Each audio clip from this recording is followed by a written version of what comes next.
Boa noite, querido. Graça e paz do nosso Senhor. Um bom dia para você. Nós vamos então nesse momento, nessa oportunidade, mais uma vez estar acompanhando aquilo que o Senhor tem a nos falar nessa manhã a respeito da sua palavra na nossa revista. Lembrando você que já estamos acabando a nossa revista, já estamos nesse momento, teremos a penúltima lição da revista de EBD, Comportamento do Crente.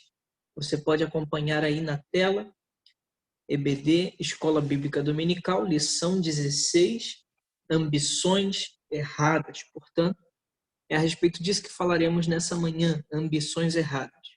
E na revista Comportamento do Crente, dirigido e organizado pela Missão Batista Pilar das Palmeiras.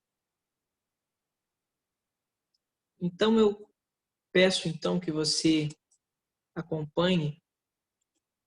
Vamos avançar. Aí você pode acompanhar comigo. Você pode acompanhar comigo aí. Escola Bíblica Dominical, classe única. Estarei fazendo então a ministração da nossa lição.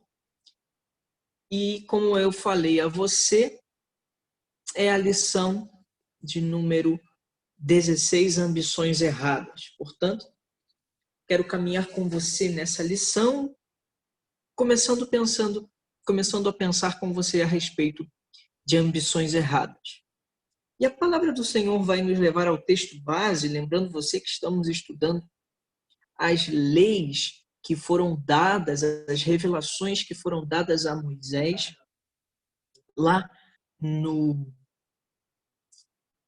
Monte Sinai, enquanto o Senhor esteve com Moisés, ou Moisés esteve com o Senhor naquele período, e recebeu assim as ordenanças do Senhor a respeito do procedimento que o povo de Israel deveria ter diante de toda a jornada que eles teriam agora até chegar em Canaã, terra prometida, local que deveriam também cumprir todas essas exigências referentes aos seus comportamentos, às suas atitudes, às suas alianças, às suas relações, aos seus costumes. Então, nós estamos pensando em ética cristã, e a ética cristã ela envolve tudo isso, todas essas nossas relações com Deus e com o próximo. Portanto, eu quero caminhar com você em Êxodo, capítulo de número 20, verso de número 17. Diz-nos assim a palavra do Senhor, em Êxodo 20, verso 17. Não cobiçarás a casa do teu próximo, não cobiçarás a mulher do teu próximo, nem os servos e servas, nem o seu boi ou jumento, nem coisa alguma que lhe pertença. Portanto, essa é a sentença principal no qual vamos falar nessa manhã, tratando então de ambições erradas. E eu quero então fazer uma pergunta a você inicialmente, se você é uma pessoa ambiciosa. Eu não quero trazer essa primeira reflexão a respeito de ambição, eu não quero trazê-la num sentido negativo, mas eu quero que você pense se você é uma pessoa que tem ambição num sentido de ir atrás daquilo que você deseja, de correr atrás daquilo que você almeja, que você sonha, que planeja. Isso é justo, isso é muito louvável até. Mas quando esse desejo ele passa a ser visto como uma posição, um lado negativo, isso pode ser entendido como uma ambição, ou seja, algo que tem uma raiz de cobiça. Isso é algo que nós vamos tratar muito nessa lição, sobre a cobiça. Então, sobre o que a lição nos traz a respeito de cobiça, sobre essa questão de desejar o que não é meu. E então eu quero que você veja o que a revista vai nos trazer, então, sobre essa questão aí, no início, sobre um repórter perguntou a um milionário quanto de dinheiro é necessário para ser feliz. E aí ele respondeu apenas um pouco mais. Então veja, a mentalidade, o tempo que vivemos é este. Um tempo em que o dinheiro é a raiz e o que abre as portas. E não estou aqui fazendo apologia à pobreza, não entenda dessa forma. Mas o dinheiro não pode ser um ídolo diante de nós. Portanto, quero que você pense que há um risco muito grande, enquanto cristãos, de cobiçarmos coisas erradas. Então, eu quero que você continue pensando comigo sobre essas perguntas que a lição nos faz, e perguntas muito interessantes. Em primeiro lugar, a revista vai nos falar: quem nunca invejou a propriedade de outra pessoa? E eu digo isso quando uma viagem que você faz e vê casas bonitas e aí você gosta daquilo e você acha muito bonito, até mesmo elogia. Isso não é mal, mas eu quero perguntar isso a você: até que ponto, então, qual é o limiar, qual é o limite entre a admiração, entre o que é realmente admiração, elogio, e até que ponto isso vira cobiça? Qual é a linha que delimita o que é elogio e talvez até felicidade pelo bem do próximo, pelo trabalho que o próximo tem, admiração diante das conquistas do meu irmão? Mas até que ponto isso vira uma cobiça? Nós vamos pensar nisso nessa manhã, que passa a ser cobiça quando isso inflama no meu coração um desejo de tomar o lugar desse outro, de ter o que o outro tem. E não é isso num sentido bom, mas num sentido negativo de ambição para ter o que o outro tem. Não lutando pelas suas próprias mãos, mas cobiçando, desejando o que o outro tem. Então nós vamos pensar nisso nessa manhã. E aí a revista vai nos fazer outras perguntas. Eu quero que você veja comigo aqui.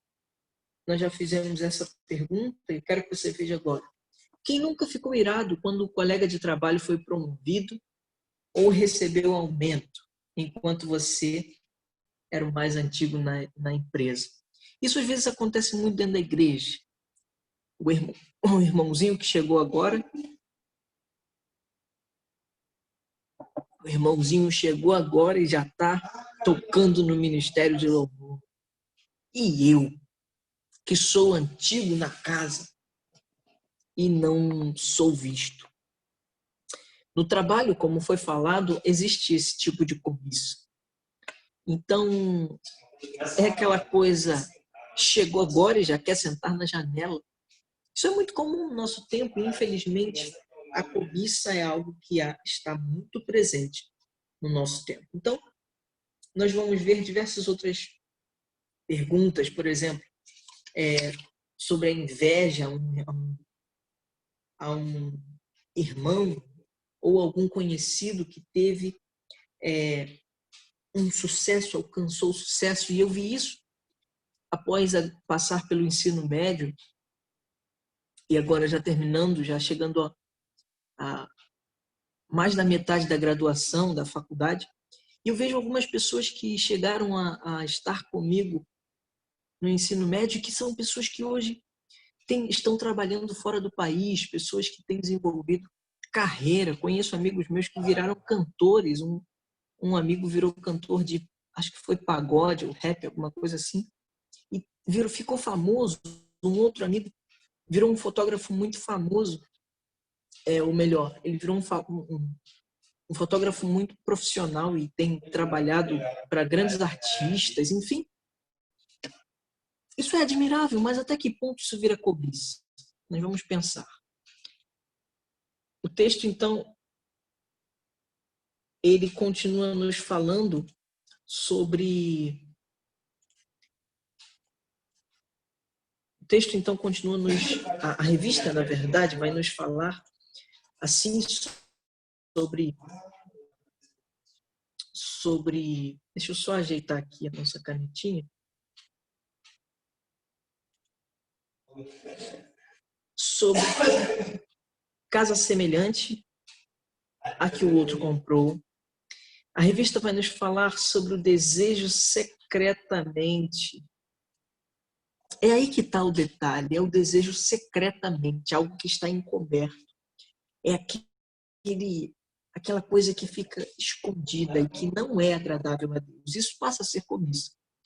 Quando aquilo não é uma admiração, porque se você tem inveja do que o outro tem, você nunca vai chegar diante dele, e aí vai entrar a questão da falsidade também, então isso é complicado. Mas dificilmente aquela pessoa que tem essa questão de cobiçar, ela às vezes fica calada.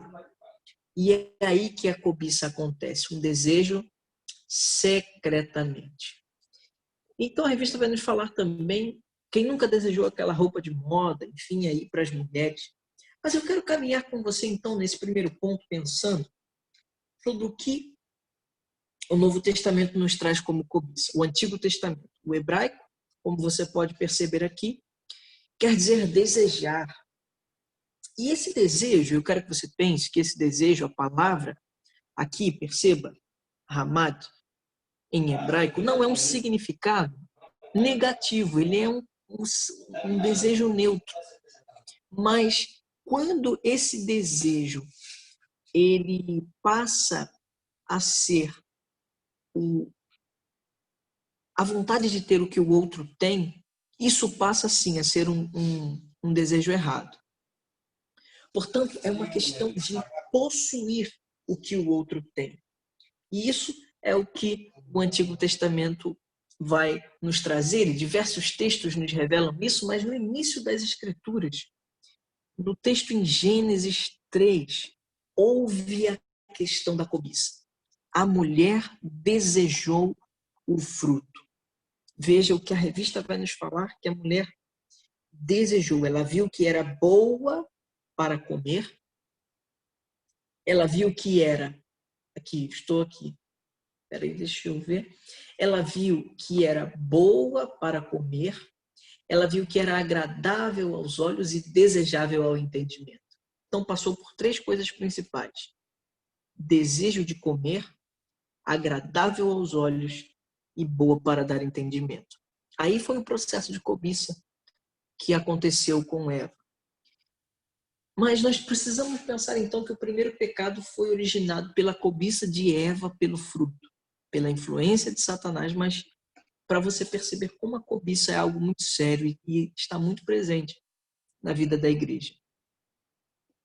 E nós podemos ver então que o texto da nossa revista vai ser mais profundo ainda, porque ele vai falar que antes dessa cobiça ser realizada, ser plantada no coração de Eva por Satanás, no céu já havia se manifestado a cobiça, porque Satanás teve essa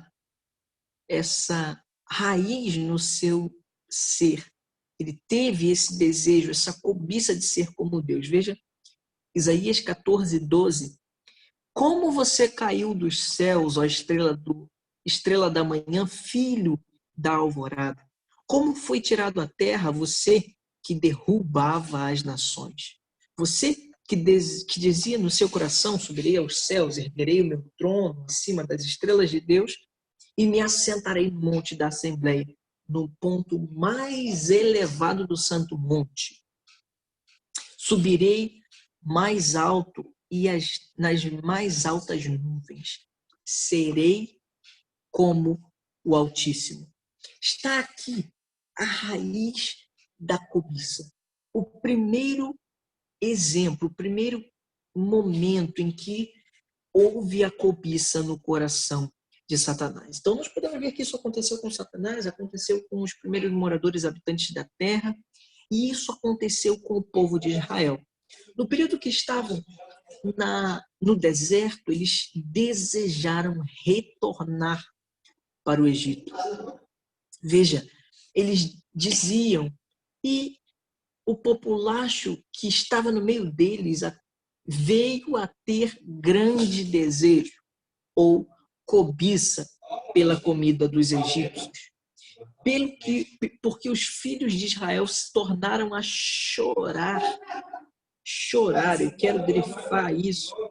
Estou animado com essa nova ferramenta que eu achei. Chorar. Eles choraram. Choraram. Então veja que, como o autor vai falar que a cobiça pode trazer efeitos até mesmo de abalar as nossas emoções. Veja que o povo de Israel chorou. Então, eu quero que você pense em diversos outros textos que a Bíblia vai nos falar. Ela vai nos falar agora de Davi, sobre a cobiça de Davi por Batseba, por Betseba. Eu nunca sei se é Bat ou Bet, tem essa confusão. Batseba aqui. O desejo de Davi por Batseba. O rei Davi que o levou ao adultério e ao homicídio premeditado. Então veja que a cobiça, ela não só fez o povo chorar, a cobiça não só trouxe o pecado ao mundo, a cobiça não só foi raiz de adultério e de homicídio. Nós vamos falar isso mais tarde, à noite, sobre o luto, como vamos viver o processo de luto nos tempos que temos vivido, a partir desse período, desse episódio, de Davi adulterando com Batseba, e isso deu fruto a um filho, e o Senhor retirou esse filho de Davi, e como foi o processo dele de luto. Falaremos sobre isso mais tarde. Mas eu quero que você pense comigo, então, como que a cobiça é algo muito sério para se pensar nos nossos dias. Porque isso pode trazer raiz e males sem precedentes na vida da igreja. Continuando. Isso é muito sério. Veja que o texto vai nos falar aqui sobre Provérbios, dizendo que o espírito de ganância tira a vida.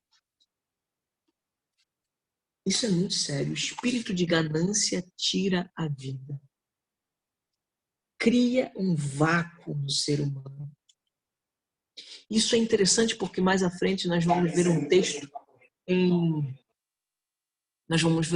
Tiago que fala justamente disso, desse vazio. O homem que cobiça e que busca sempre, mas ele sempre se encontra no vazio. Portanto, eu quero continuar com você pensando nesses diversos textos que evidenciam o processo de cobiça no Antigo Testamento, e a Bíblia está recheada desses períodos, dessas questões, e diversos textos que vão nos falar a respeito disso. Mas há uma questão por trás quanto também ao desejo de ter vantagem material, ao desejo de ter dinheiro. A questão da cobiça, ela fomenta no nosso coração não só dinheiro, mas ela é a raiz de muitos males, porque isso faz com que o desejo que o outro tem, que eu não veja o outro como alguém que é cooperativo, como uma relação de cooperação, mas eu vejo o outro como aquele que pode me dar vantagem. Veja Provérbios 24, 24:1. Provérbios 24:1 diz: veja, não tenha inveja dos ímpios, nem deseje a companhia deles. Vivemos um tempo que, e o rei Davi evidencia isso em alguns salmos, muito interessante quando ele fala assim: como posso eu, sendo justo perante o Senhor, ser chacoteado? Como posso eu ver os meus inimigos banqueteando, prosperando? E às vezes ele até se questiona diante do Senhor, como pode o Senhor permitir que os injustos, os ímpios, eles prosperem e eu não? Isso não era raiz de cobiça, mas isso era uma inquietação no coração de Davi, mas que nós temos que ficar muito atentos quanto a isso. Agora nós vamos pensar na cobiça no Novo Testamento. Eu peço que você acompanhe comigo e nós vamos ver algumas palavras que o grego nos informa a respeito de cobiça. Primeiro é essa palavrinha, pleonaxia, que significa um desejo descontrolado. Veja o que a revista vai nos trazer. Significa o desejo descontrolado de possuir o mundo e seus bens materiais, poder, influência e prestígio. Agostinho definiu a cobiça como desejar mais do que é suficiente. Amado, às vezes você está sendo conduzido pelo tempo que temos vivido, conduzido a uma vida de consumismo. E o consumismo exacerbado, o consumismo exagerado, pode ser raiz, pode ser fruto de cobiça. Porque se você deseja mais do que você pode ter, isso vai te trazer problemas. Se você deseja mais só por ter, isso também é uma dificuldade. Que você possa ser uma pessoa mais controlada quanto a essas questões. Então, o desejo descontrolado. E o tempo que vivemos é um tempo de que o mundo prega fazer sempre, querer sempre mais, alcançar sempre mais, possuir sempre mais.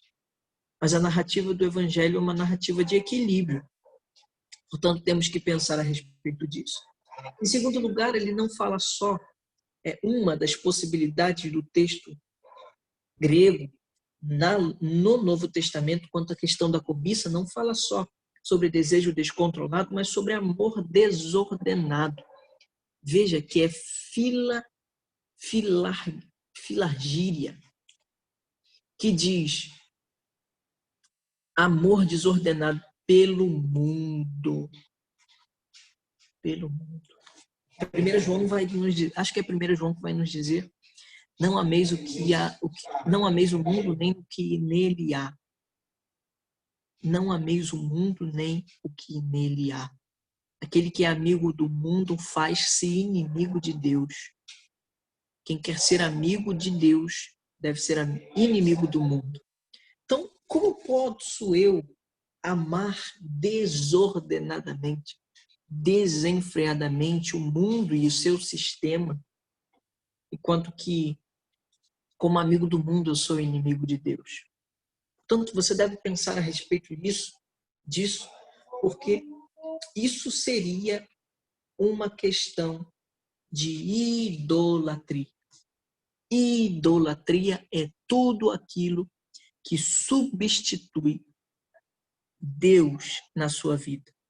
A idolatria pode ser trabalho, dinheiro, poder, sexo, filhos, família, igreja. Pode ser tudo aquilo que estiver acima de Deus no seu coração. Então é muito sério pensarmos a respeito da cobiça. Em terceiro lugar, o grego no Novo Testamento nos fala sobre desejo, sobre cobiça, falando a respeito de desejo de coisas extremas, que é o sentido de epitimia. Pode ser traduzida por cobiça, intenção impura, ambição, desejo intenso, desejo ardente, ou aspiração ou concupiscência. Interessante porque o texto nos fala sobre concupiscência da carne, dos olhos.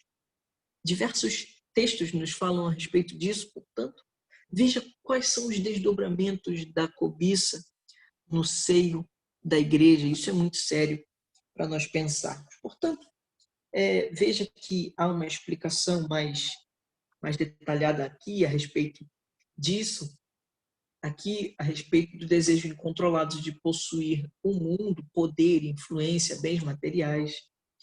E aqui apenas uma curiosidade de que 15 vezes aparece a raiz dessa palavra, cobiça, nas cartas ou na literatura paulina.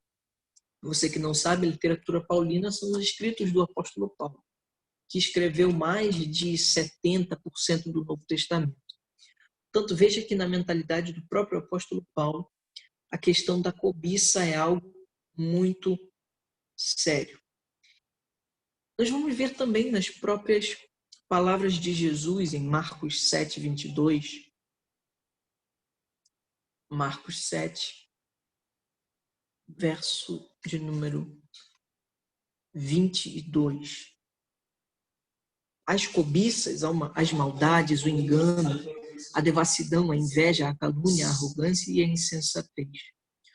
Todos esses males vêm de dentro e torna o homem impuro. Portanto, todos nós somos estes que causam maldade. Nós somos estes em potencial. Nós podemos vir a ser, se não for a graça de Deus, se não for uma vida inclinada às vontades do Senhor. Se não for isso, nós todos estaremos inclinados porque vem de dentro. Então eu quero pensar com você também sobre essa questão aí da menina, né, da mulher, enfim, dessa questão com Flor de Lis, uma situação tão delicada, tão complexa. E às vezes muitos cristãos desenvolvem uma conduta e uma vida de juízo a essa mulher, e devemos sim preservar o santo evangelho e condenar esse ato perverso que ela cometeu. Mas, por outro lado, a gente deve pensar na nossa condição. Por outro lado, temos que pensar que existe essa questão de entender que os males vêm de dentro e que, às vezes, a minha forma de julgar o outro já me faz cometer pecado. Portanto, temos que estar muito inclinados à vontade do Senhor. Mas o Novo Testamento não só fala que a cobiça ela é uma questão de desejo incontrolável de possuir o mundo, mas é também um vício, avareza, idolatria, heresia. Então veja como que a Bíblia ela expande essas questões de cobiça e como isso é diversas vezes tratado no Novo Testamento. Nós não vamos ler todos esses textos, mas nós vamos ao texto de 2 Pedro, verso de número 2, 3 e 4. Em sua cobiça, isso aqui ele está falando sobre aqueles que são essas cartas pastorais no finalzinho, elas, ou melhor, são as cartas gerais, acredito eu, elas falam a respeito de falsos profetas, falsos mestres, a essa característica. E esse texto aqui, de 2 Pedro, vai nos falar. Em sua cobiça, tais mestres, sobe mais um pouquinho comigo. 2:1. No passado, surgiram falsos profetas no meio do povo, como também surgirão entre vocês falsos mestres. Estes introduzirão secretamente heresias destruidoras, chegando a negar o soberano que os resgatou, trazendo sobre si mesmo repentina destruição. Muitos seguirão os caminhos vergonhosos destes homens, e por causa deles será difamado o caminho da verdade. Em sua cobiça, tais mestres os explorarão com histórias que inventaram. Há muito tempo, a sua condenação paira sobre eles e a sua destruição não tarda. Pois Deus não poupou os anjos que pecaram, mas lançou-os no inferno, prendendo-os em abismos tenebrosos a fim de serem reservados para o juízo. Olha que texto forte. Então não se engane, o nosso Deus não é Deus de injustiça. O nosso Deus, ele mesmo diz que haverão falsos mestres, falsos profetas, mas que a estes está reservado justo juízo, vindo de Deus e não dos homens. Portanto, veja até que ponto a cobiça pode chegar. Temos isso no nosso cenário evangélico. A cobiça nasceu no coração, e nós vamos ver isso aqui, em Tiago. Esse texto aqui é incrível. Esse texto de Tiago vai nos falar sobre isso. Olha só. No coração do homem, cobiça nasce no coração do homem, gera pecado e leva à morte. A cobiça nasce no coração. Muitos dos pastores, muitos das pessoas hoje nas nossas igrejas foram alcançadas pela cobiça. E talvez não oram ao Senhor pedindo para que sejam libertos disso, mas fomentam cada vez mais isso. E o texto diz que o coração em que nasce a cobiça gera pecado. E o que é o pecado? É a transgressão da lei. Então, se nasceu cobiça no meu coração, eu identifiquei, porque eu agora tenho discernimento espiritual, porque eu nasci de novo. Se eu percebi que no meu coração nasceu cobiça, gerou cobiça, e eu tenho discernimento espiritual porque eu sou nova criatura, eu oro ao Senhor pedindo libertação desse mal.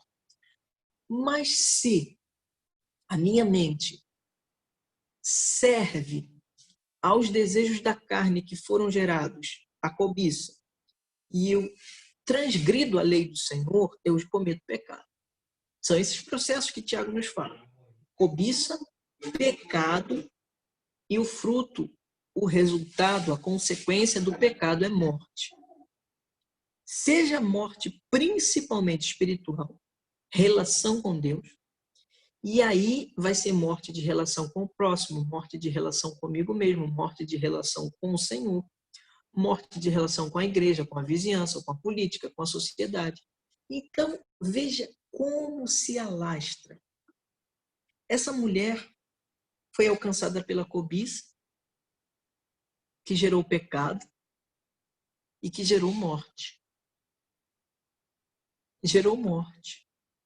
Morte física, espiritual, vergonha. Veja o que o texto nos diz.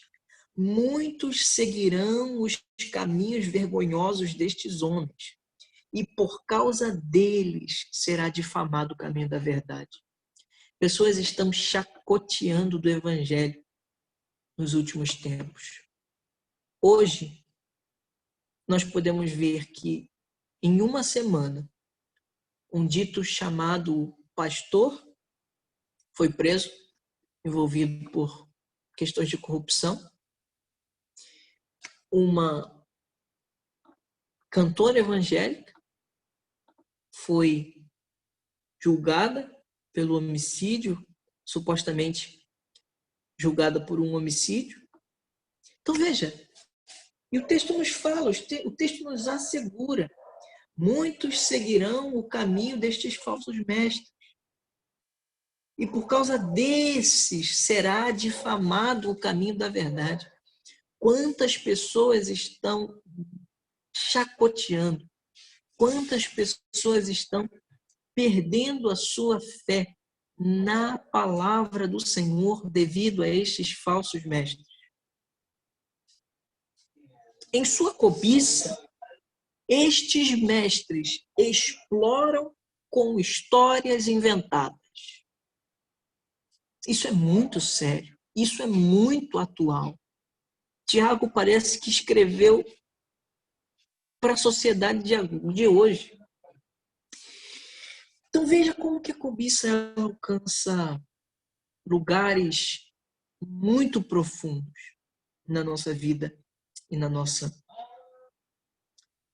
vida como um todo. Então eu quero que você pense comigo, vamos caminhar para o próximo ponto, que é o terceiro, em que o 10º mandamento é um exame da vida interior.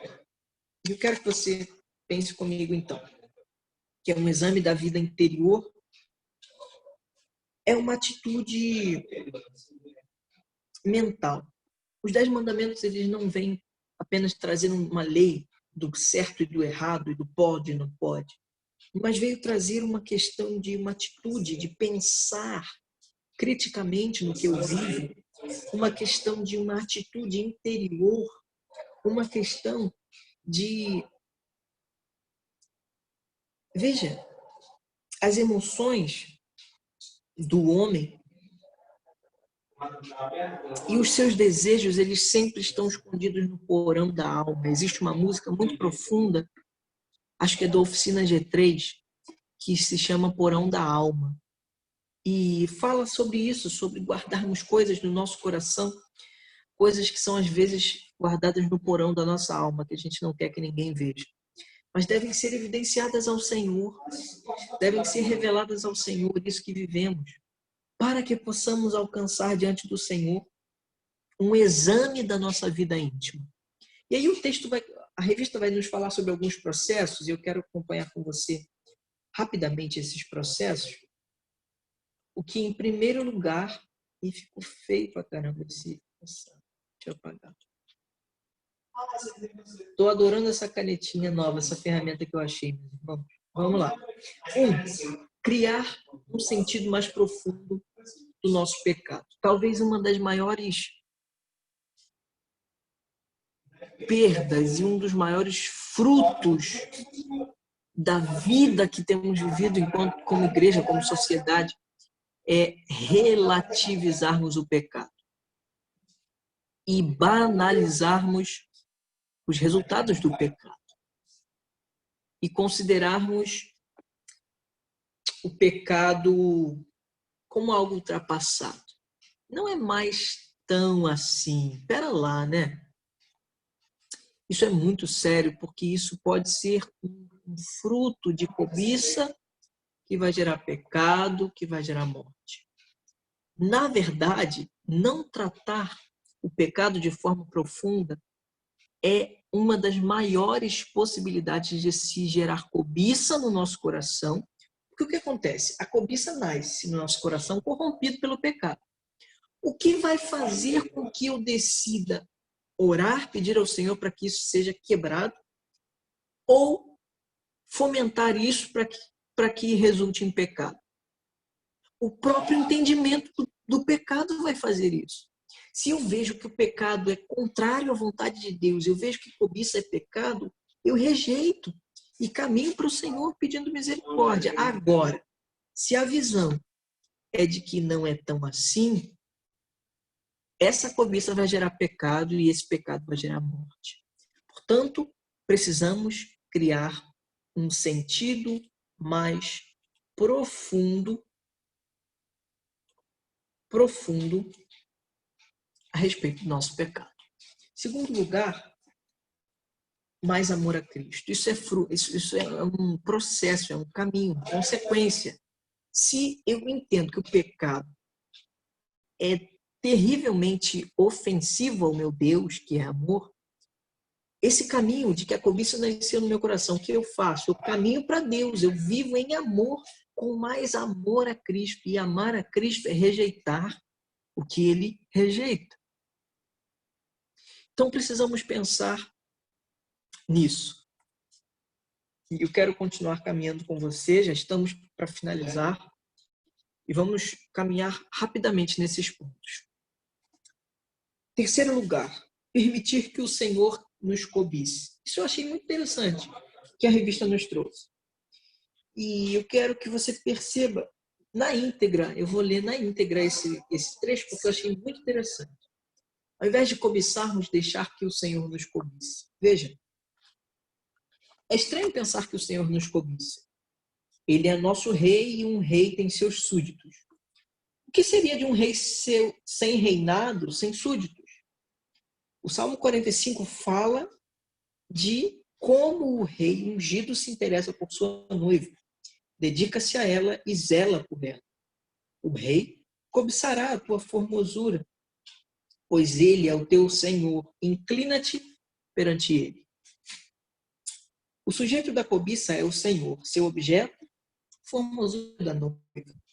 E a razão é o senhorio do rei, e o resultado, a inclinação da noiva diante do rei. Portanto, veja que a revista nos traz um ensinamento de que, ao invés de fomentarmos a cobiça no nosso coração, nós temos que deixar sermos cobiçados pelo Senhor como noiva, como igreja, porque uma das analogias para a igreja é a noiva que será recebida sem mácula, sem ruga no dia final, que o noivo virá. Pensar nisso é maravilhoso. Mas uma das raízes que podemos lutarmos contra a cobiça é, em quarto lugar, buscar o reino de Deus em primeiro lugar. Porque o reino de Deus é uma estrutura diferente do nosso tempo. A vida comum, em que a cobiça é totalmente normal, em que é até às vezes uma vantagem para você crescer na vida, o reino de Deus traz uma proposta diferente. Por isso que devemos buscar as coisas e viver uma vida numa perspectiva divina. Quinto lugar, contentar-se com e para o Senhor. Perceba que a própria lição vai nos falar sobre isso, de termos essa vida agora transformadas pelo Senhor, e isso vai gerar algumas atitudes em nós. Veja que, em primeiro lugar, princípios do 10º mandamento, trabalho honesto.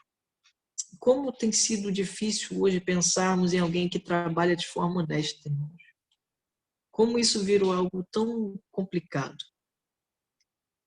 Virou motivo de elogio, uma pessoa que age corretamente, que socorre aquele que necessita, aquele que assiste a quem precisa, e como isso virou algo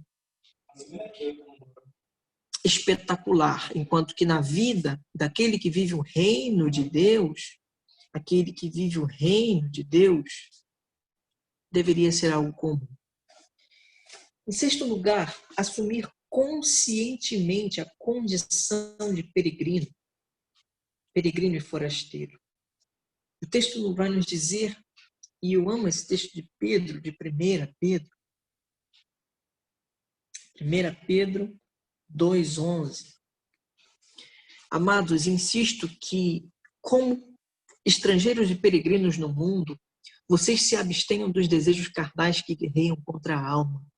Vivam entre os pagãos de maneira exemplar, para que, mesmo que eles os acusem de praticar o mal, observem as obras que vocês praticam e glorifiquem a Deus no dia da intervenção dele. Como isso não tem sido a nossa vida como cristãos, irmãos? Como isso não tem sido a realidade da igreja? Vivam entre os pagãos de maneira exemplar. E os primeiros a julgarem a igreja são esses pagãos, porque não temos vivido de maneira exemplar. E que eles não te acusem de praticar o mal. E como temos sido acusados de praticar o mal, e de forma até justa, porque temos feito isso.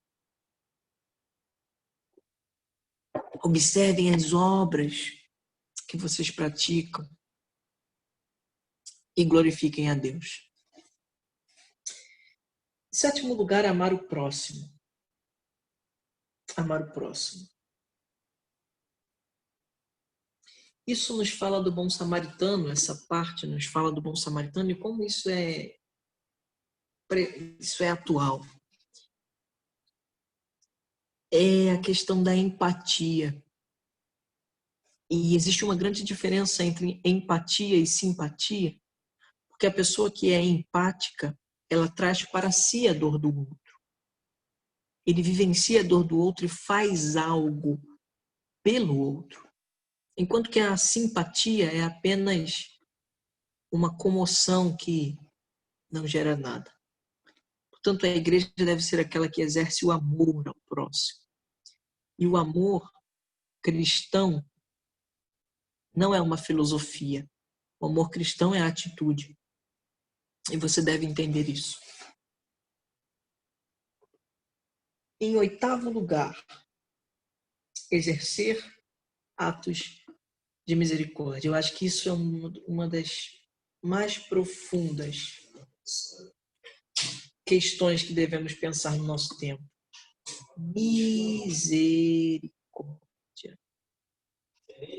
Exercer misericórdia. Nós temos sido aqueles que mais apontam o dedo e não estão nem aí. Porque a gente levanta a Bíblia assim, ó. Deus falou e ponto. Mas quem fazia isso na época do Senhor, que usavam a lei para se esconder as suas falhas e erros, foram condenados pelo Senhor Jesus. Então eu acho que falta em nós exercer misericórdia. E aqui o texto fala que é hospedar, vestir, dar de beber, visitar enfermos, visitar os presos. E isso vai fazer que nos esqueçamos das nossas cobiças. Eu quero então finalizar pensando com você que quanto desafio essa revista nos trouxe. Quanto desafio. Quantos desafios. Pois a vontade de Deus é que vocês praticando o bem silencie a ignorância dos insensatos. Pois a vontade de Deus é que vocês, praticando o bem, silencie a ignorância dos insensatos. Que a nossa bondade, que a prática do bem fale mais alto do que as nossas opiniões, que a prática da misericórdia, do amor, do acolhimento, do ouvir, do receber, do abraçar, do restaurar, fale mais alto do que os nossos achismos, do que as nossas opiniões. Essa é a vontade de Deus. Essa é a vontade de Deus. Então, que sejamos estes, amados, que são desafiados pelo Senhor. Sejamos esses que pedem ao Senhor a serem ambiciosos pelas coisas do alto. Cobiçar o amor, cobiçar a comunhão, cobiçar a misericórdia. E que sejamos tratados, moldados pelo Senhor a cada dia. Que possamos ser mais sensíveis à voz, ao agir do Espírito Santo. e que possamos ser estes que silencia a ignorância dos insensatos pela prática do nosso bem e não pelo muito falar. Não é pelo muito falar, se em oração o Senhor diz que não é no muito falar que vocês serão ouvidos. Imagine o homem ouvindo a gente só buzinando e não fazendo nenhuma diferença no mundo. As pessoas estão cansadas dos nossos discursos vazios. Elas querem ver a prática do bem, encarnar a mensagem que proclamamos. Porque esse é o objetivo da vida cristã. Ser aqueles que seguem as pegadas de Cristo. Que Deus te abençoe, te ajude, te motive para caminhar de fé em fé, entendendo que as ambições da nossa vida devem ser ambições espirituais, eternas, sagradas e do alto, pensando nas coisas do alto. Deus te ajude, em nome de Jesus. Um grande abraço.